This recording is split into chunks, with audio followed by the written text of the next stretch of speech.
Hello and happy Friday. Welcome to the last live stream for the Blackbird Grimoire for 2023. I hope you are cozy, comfortable, and that you have the caffeinated beverage of your choice handy because we've got a little bit to get through. And I know this is a kind of an early live stream, so I know a lot of people might be catching this after it's over. But either way, either let me know that you're there in the live chat or type comments below. I'll respond to everything that I possibly can. And let's do this thing. This was originally going to be a pretty simple live stream. I was just going to share, my vision and my goals, for 2024 for the channel and all that good stuff, just to give you a taste of what I'll be, intending to get into before, I take a break for Yule. But then, a lot of stupid stuff happened. And before I give myself over to just forgetting about the rest of the world and enjoying the Yuletide season and, enjoying time with my husband and family and just doing all the fun stuff, before I do all that, I just want to get a few things off my chest. So bear with me and we'll go through this. Oh, but before I get into all that bleak stuff, I wanted to show off this little Blackbird / Raven figurine that I got from the Tranquility Shop in Warrensburg, Missouri.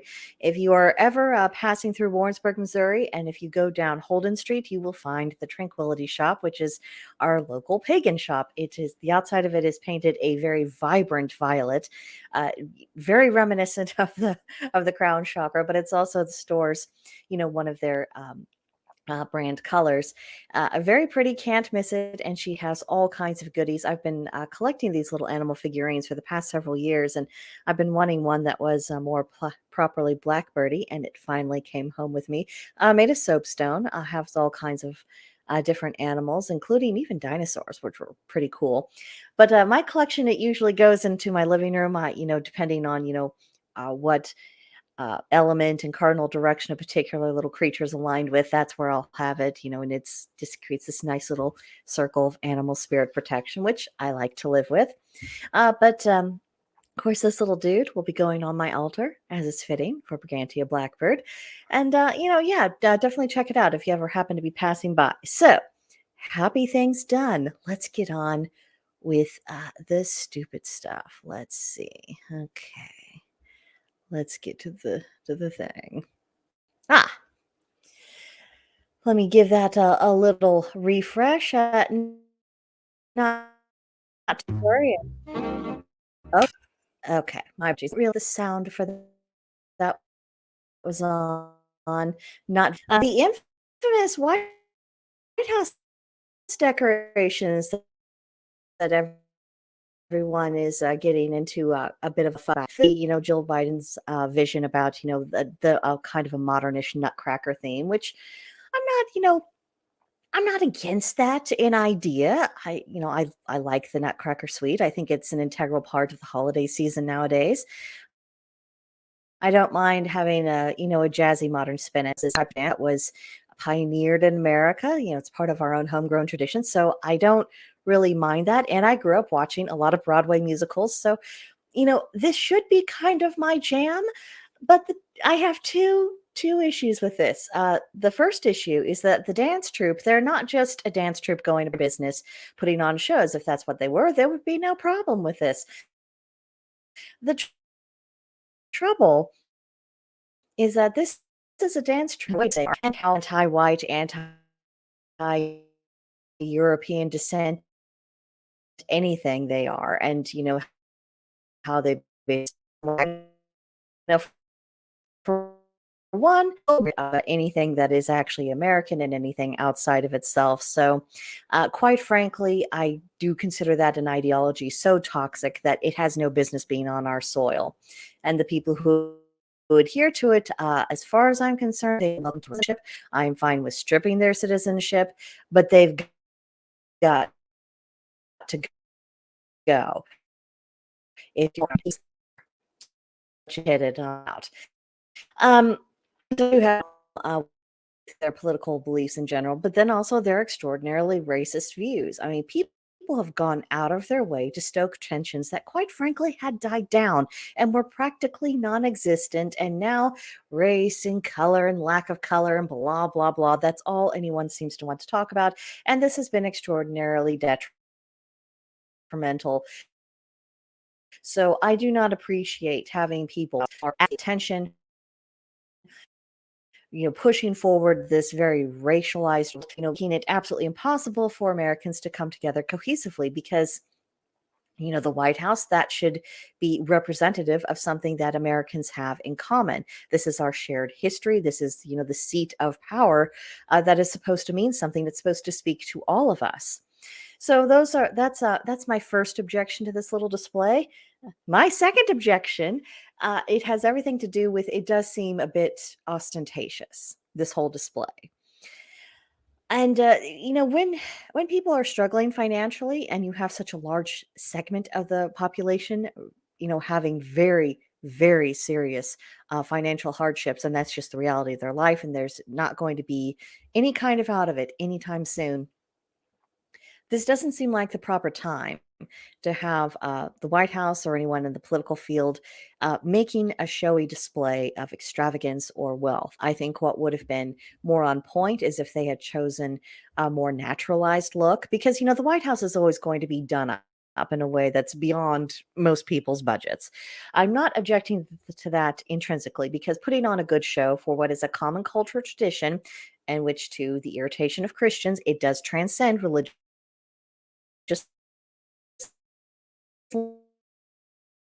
lines, because but people who are not really spiritually inclined, they do Christmas too as part of our cultural tradition. So this is something that means something to all of us. So I don't have an issue with the White House being done up. But during hard times, I think there needs to be a lot less ostentation.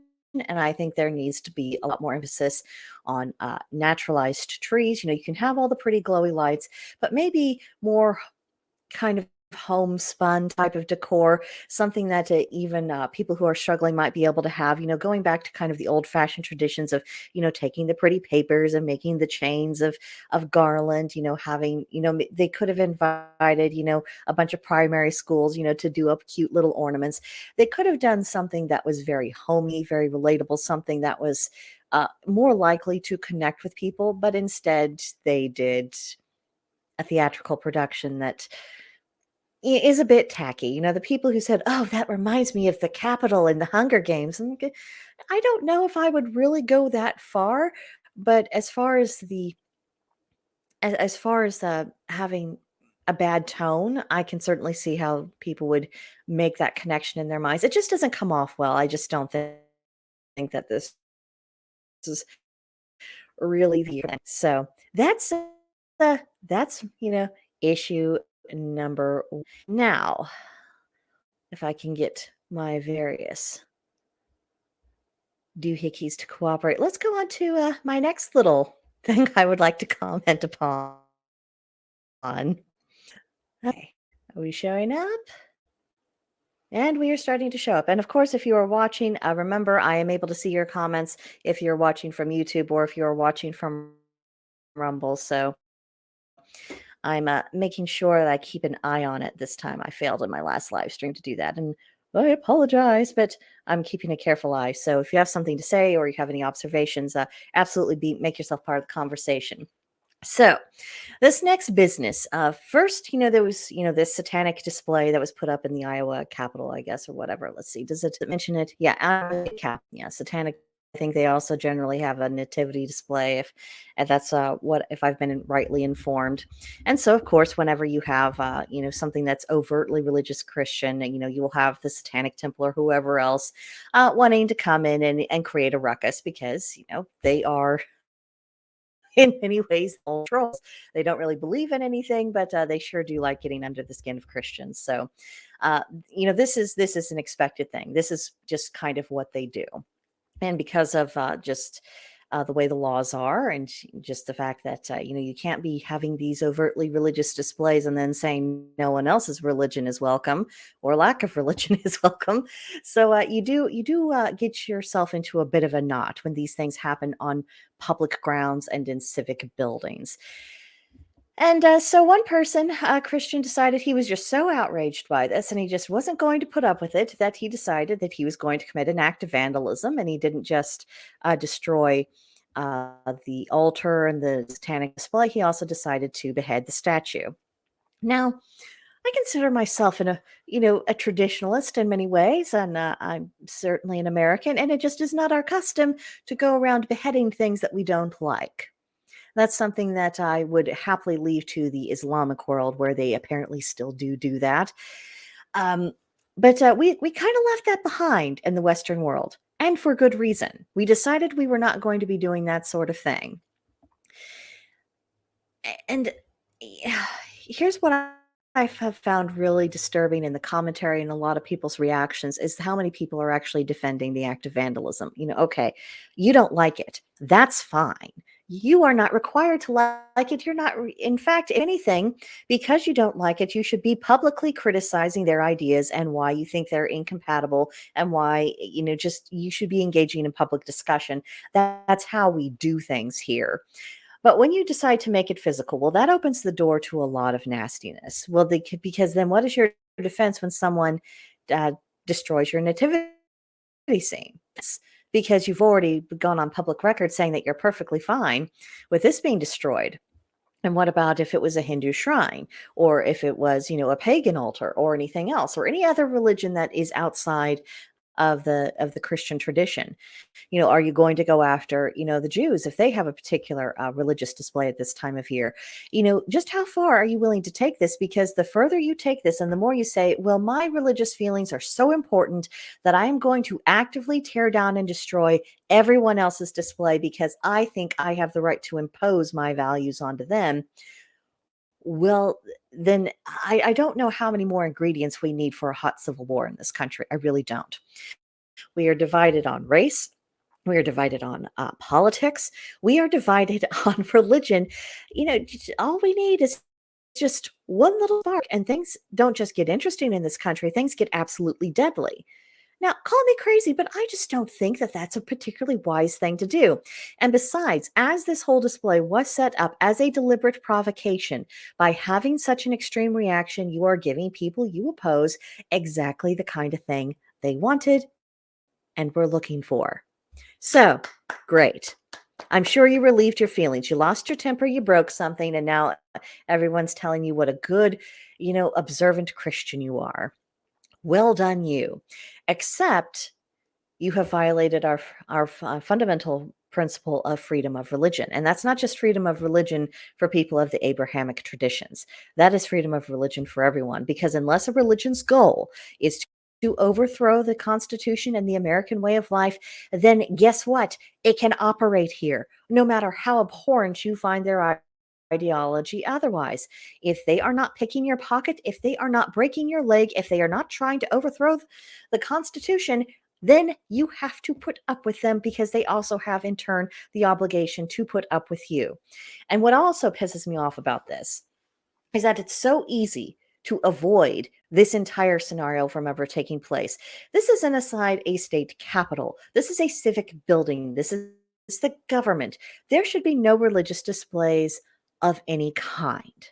It's not the place. You know what we should see prominent displays of? Things like the Bill of Rights, important quotations from fundamental aspects of the Constitution, quotations from the Declaration of Independence, quotations from the Federalist Papers, things that have relevance to the American system of governance and the foundation of our culture and how we decided we were going to deal with one another. That's what we should be seeing in public buildings. That's what we should see in public spaces, something that reminds us of who we are as a people and what we're supposed to be standing for, the system upon which we're going to operate. Because if you have that uniting force, then all of our other little differences are a lot easier to manage. So this is badly done. I mean, it was badly done to allow any kind of display to begin with. It's not the place. These things should be in public, should be on private property. Whether it's a place of worship, or if it's someone's home, that is the place for police expression, not in public buildings that are supposed to unite all Americans. It is easy enough to avoid this problem. It is absolute foolishness and it is vanity. It is absolute vanity that people keep pushing this kind of thing from any side. It's so stupid, and I'm just not in the mood for stupid. And yet, that's what people have been delivering over and over again. So, that's my 2 cents on that little situation. So my last thing that I want to get into before we talk about 2024 and look forward to something that's a lot more uplifting. All right. Share this. Okay. Working. Is it? Why not working?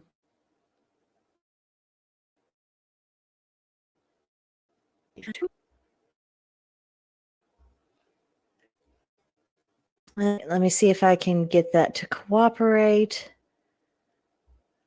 I'll give it one last chance, or I'll just go ahead and we don't share video. We don't need to hear what it's saying. Captions. All right. And that didn't work. Okay. Alrighty. So since that's not wanting to cooperate, I'll just have to talk about it. Of the oh, is it working? Am I getting cooperation from the doohickeys?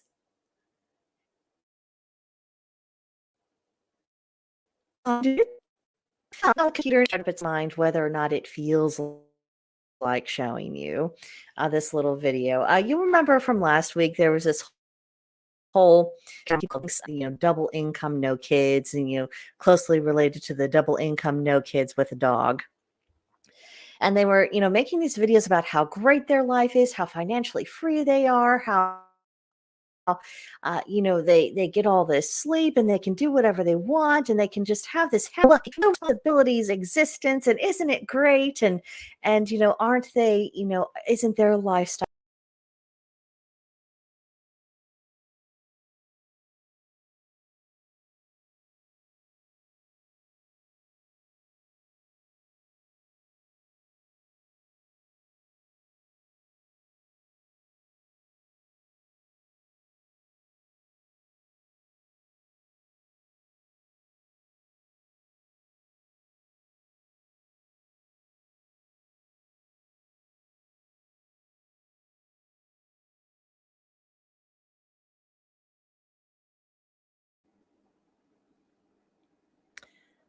okay.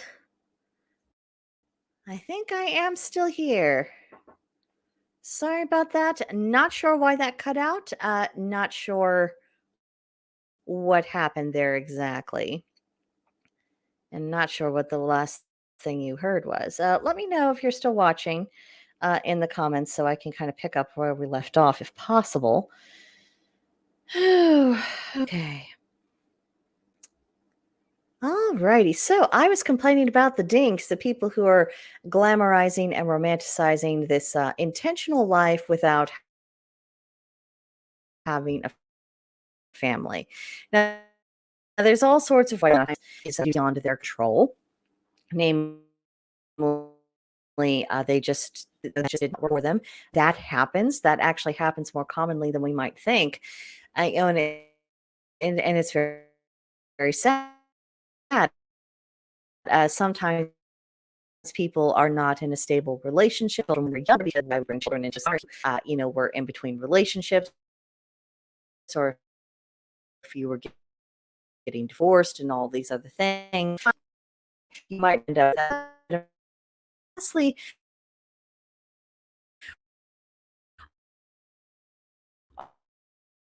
it should be, that's most of my place of my family's evolution. So for I don't need to reproduce, because anything else from this point forward would just really be a letdown. So I don't have to have kids for that very reason. Not everyone is of that mindset, and I have a problem with all of these various ideologies that are pushing things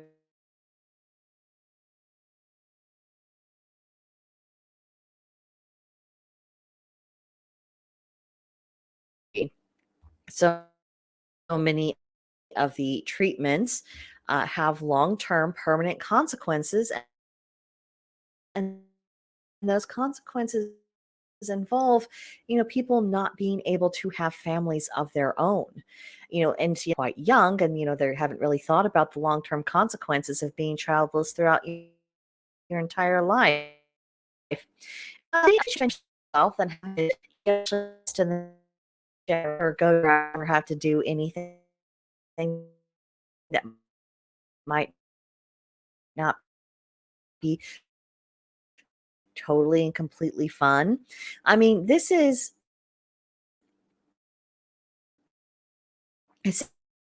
essentially promoting the idea of that's an extraordinary toxic go into uh, their next times of life. The next chapter continue to grow. When you reach old age,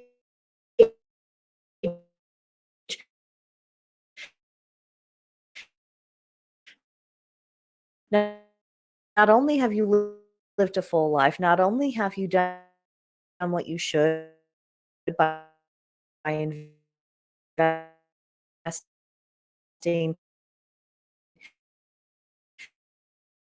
and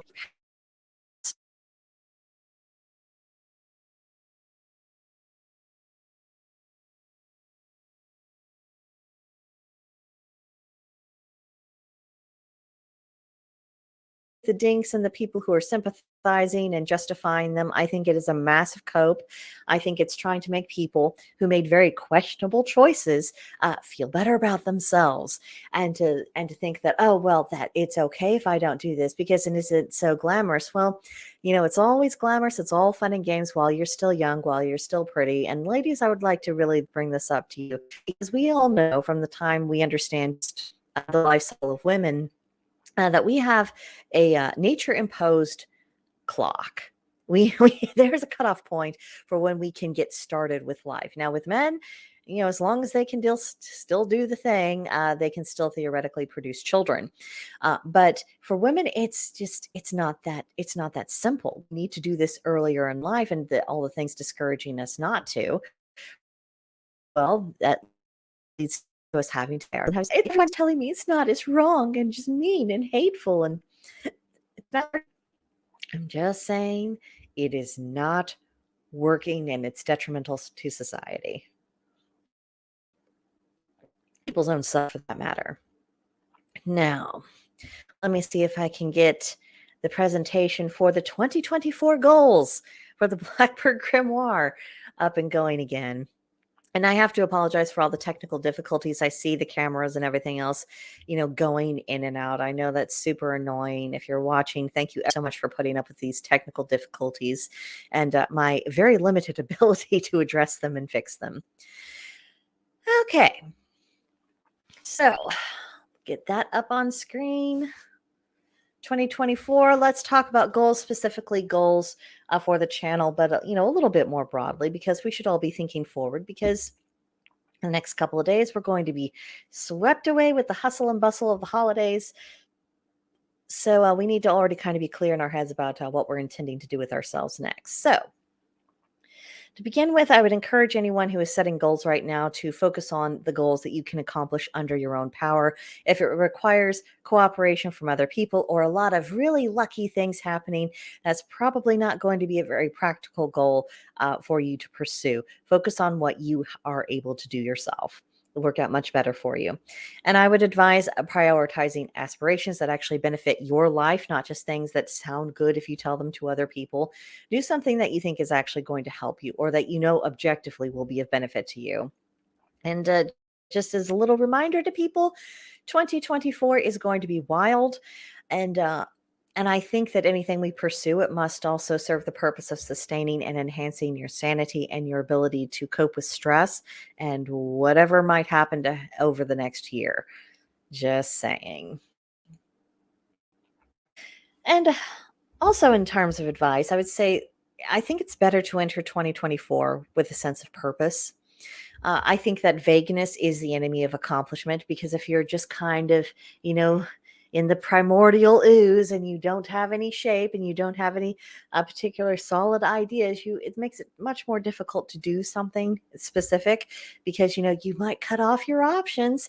So being specific, having a vision that you want to pursue that can help you eliminate the distractions that will inevitably come up, and then just assert your willpower to follow through.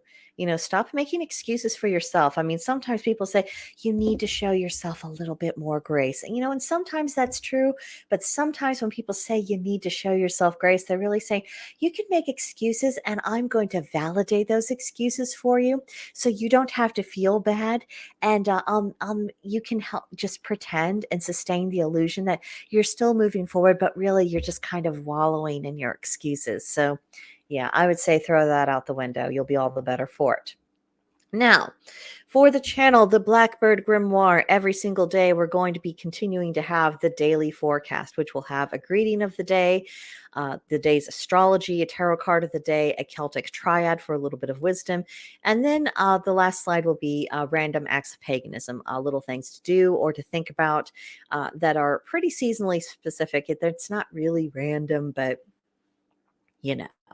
And it's, if anything else, I would suggest using it as a point of inspiration. If you're wanting to have more of a daily pagan practice, this might be some things for you to try, or for you to say, oh, well, that's not practical for me, but it made me think of this, and this is something I can do. And then you just start incorporating that as part of your own spiritual routine.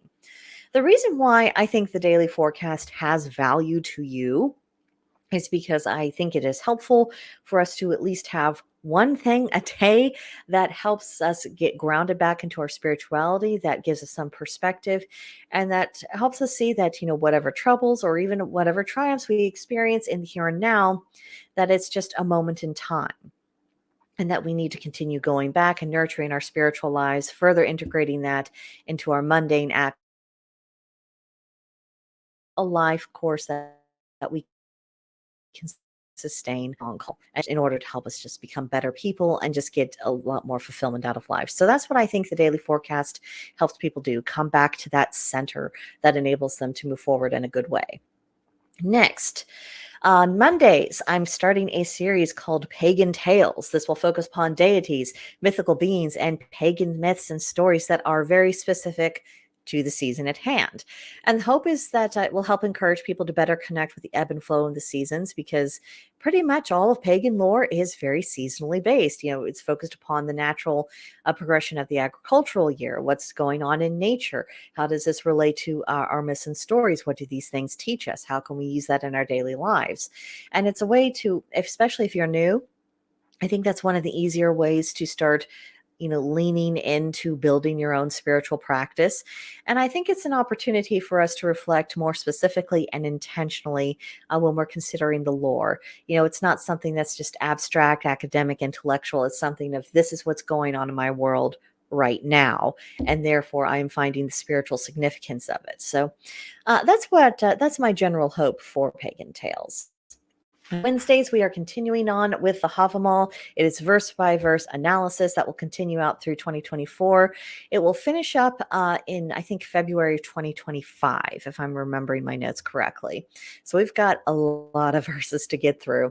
And of course, the whole point of doing that is, very much the same reason why I'm starting to incorporate the Celtic triads into the daily forecast. It's about applying principles in our daily lives, looking to the pagan lore and taking lessons from it. And I think that the exploration of the Havamal is very educational. It's beneficial for both pagans and non-pagans alike. And by, having this at least out there in the ether, whenever non-pagans might stumble across it, they'll say, oh, I don't believe in these gods, but what that verse was talking about is actually, very good sense.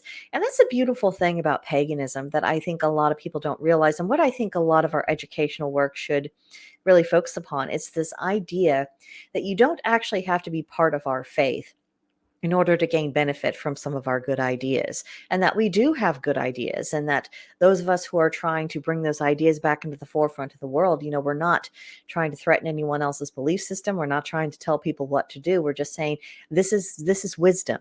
This is helpful. This has changed my life. This has done something good. And, giving people something solid to latch onto, because people are desperate for something solid. They're looking for something with meaning, something that can sustain them. And so by doing our part to bring this to people's consciousness, I think that's an act of sacred service. I truly do. But I also think that it's also of great practical assistance, because if you can take something worthwhile, use it, then, life gets better. Funny how that works. And then on Fridays, we will have Wicca 303, which will conclude August 30th, 2024.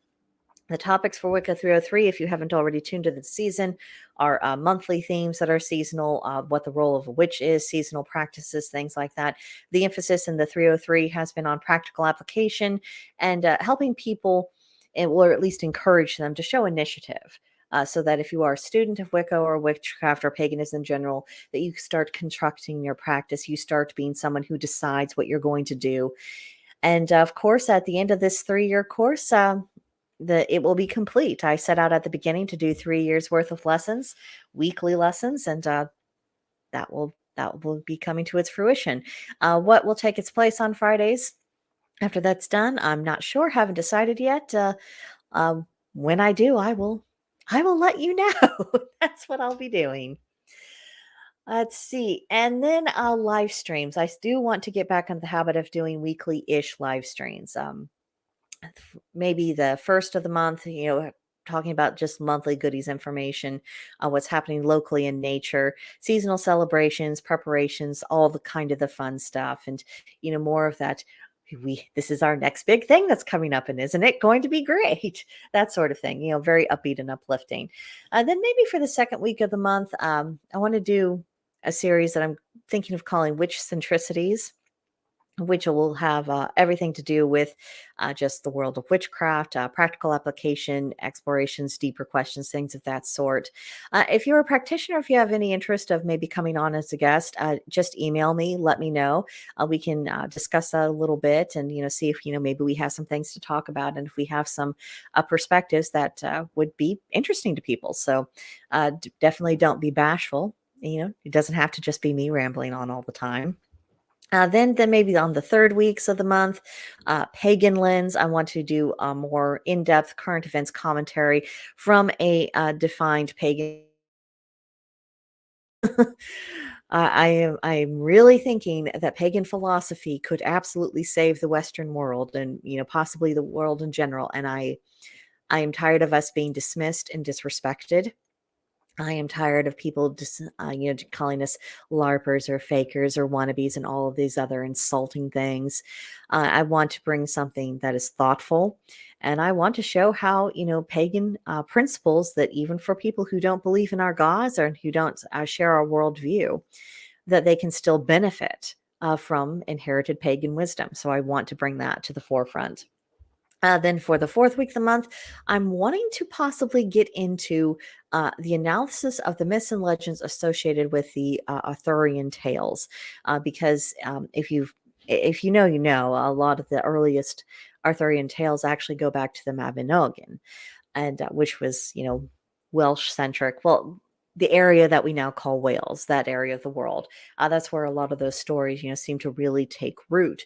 And there's something about King Arthur and Guinevere and Lancelot and Morgan Le Fay and all of these other people that still speaks to us, even though a lot of the lore as we are familiar with it comes from a much more medieval and Christianized period.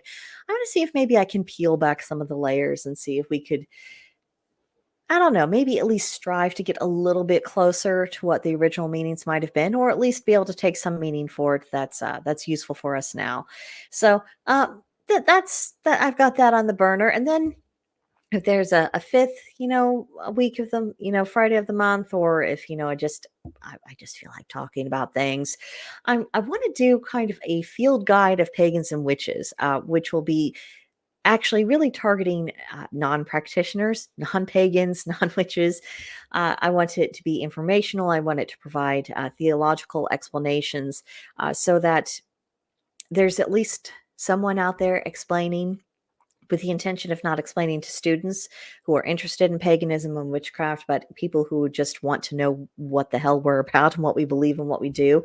I want it to inform them. I want them to come away with a better understanding of just who we are and what we're about, and hopefully maybe dispel some of the bad press and the myths and some of the nonsense, because I'm so sick of it. And if we are going to be entering into an era of religious persecution, I want the truth to be out there, and I want the people who might choose to discriminate or to act aggressively or even violently towards us. I want them to be shamed.